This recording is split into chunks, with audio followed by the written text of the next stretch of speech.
नमस्कार शेतकरी मित्रांनो, अखेर शेतकऱ्यांची प्रतीक्षा संपली। आता नमो शेतकरी महासन्मान निधीचा 8वा हप्ता थेट शेतकऱ्यांच्या बँक खात्यात डीबीटीद्वारे जमा होणार आहे। शेतकरी मित्रांनो, महाराष्ट्रातील शेतकऱ्यांसाठी अतिशय आनंदाची बातमी आहे।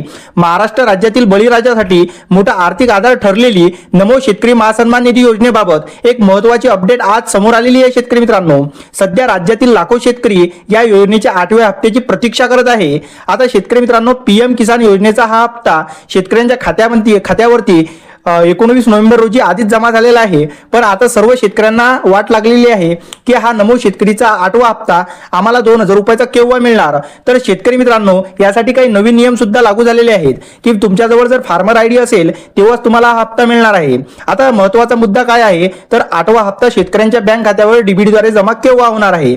तर शेतकरी मित्रांनो, सरकारी कार्यपद्धती आणि सूत्रांनी दिलेल्या माहितीनुसार हा हप्ता फेब्रुवारी 2026 पर्यंत शेतकऱ्यांच्या खात्यात जमा होण्याची दाट शक्यता सुद्धा वर्तवण्यात आलेली आहे। प्रशासकीय पातळीवर जाऊन लाभार्थी याद्यांची तपासणी म्हणजेच बेनिफिशरी लिस्ट व्हेरिफिकेशन आणि निधी योजनेचे काम विविध पातळीवर सुद्धा चालू आहे। शेतकरी मित्रांनो, आता पैसे जमा होण्यास विलंब का होत आहे, म्हणजे नमो शेतकरीच्या हप्त्यासाठी हा हप्ता रखडला का गेलेला आहे आणि यासाठी विलंब का झाला ते जाणून घेऊया। आता केंद्राकडून निधी मिळाल्यानंतर राज्य सरकार लाभार्थ्यांची यादी ही अपडेट करण्याची काम करत असते। या प्रक्रियेत खालील कारणामुळे 10 ते 15 दिवसाचा उशीर सुद्धा झालेला आहे। शेतकरी मित्रांनो, म्हणजे शेतकरी मित्रांनो, काही शेतकऱ्यांकडे फार्मर आयडी नव्हत्या, तर काही शेतकऱ्यांची केवायसी पूर्ण नव्हती, त्यासाठी या हप्त्याला वेट लागला। त्यानंतर दादांचे सुद्धा निधन झाले, त्यामुळे या हप्त्याला आणखीन गती मिळाली नाही। पण आता या योजनेसाठी आजपासून गती प्राप्त झालेली आहे आणि येणाऱ्या 8 ते 10 दिवसात शेतकऱ्यांच्या खात्यावरती डीबीटीद्वारे हे पैसे सुद्धा जमा होणार। आता शेतकरी मित्रांनो, आता तुम्हाला हप्ता मिळवायचा असेल तर तुम्ही काय केले पाहिजे, तर डाटा व्हेरिफिकेशन म्हणजे केंद्राच्या पोर्टलवर प्राप्त शेतकऱ्यांची माहिती गोळा करून त्यांची पडताळणी करणे हे अतिशय आवश्यक असते। आणि टेक्निकल इश्यू जर आला तर सर्व्हर मधील त्रुटी किंवा बँकिंग प्रणालीवर तांत्रिक अडथळे येतात, यानं सुद्धा हप्ता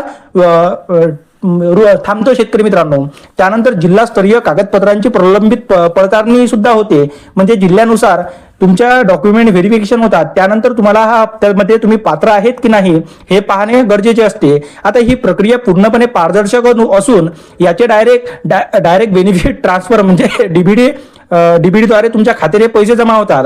आता महत्त्वाचा मुद्दा हा आहे शेतकरी मित्रांनो, की तुम्ही हे काम पूर्ण असेल तरच तुम्हाला पैसे मिळणार।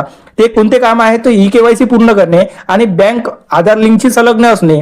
आता लाभार्थी यादी स्थिती तुम्ही कशी तपासू शकता, तर शेतकऱ्यांनी वेळोवेळी पीएम किसान पोर्टलवर मा डीबीटीच्या अधिकृत वेबसाईटवर जाऊन आपला बेनिफिशरी स्टेटस तपासणे अतिशय आवश्यक असते।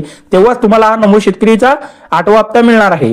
व्हिडिओ आणि माहिती आवडल्यास चॅनलला सबस्क्राईब आणि व्हिडिओला एक लाईक अवश्य करा। तर चला भेटू पुढच्या व्हिडिओमध्ये, तोपर्यंत नमस्कार, जय हिंद, जय महाराष्ट्र।